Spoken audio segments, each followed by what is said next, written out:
जा आधे घंटे में 2 बजे। हाँ तो भाई तो कोई नहीं बना दो। आ जाते हैं।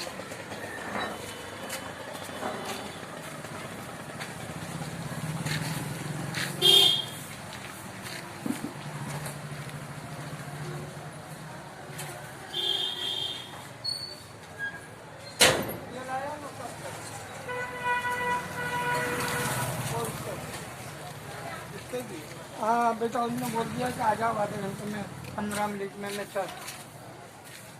हाँ तो मैं निकलूँगा चंदे लोग पे गाड़ी टचिंग करते हुए कि बस टचिंग करते हुए कि तो बस क्यों बनाए ये पाइप लगाने के लिए दे दूँगा।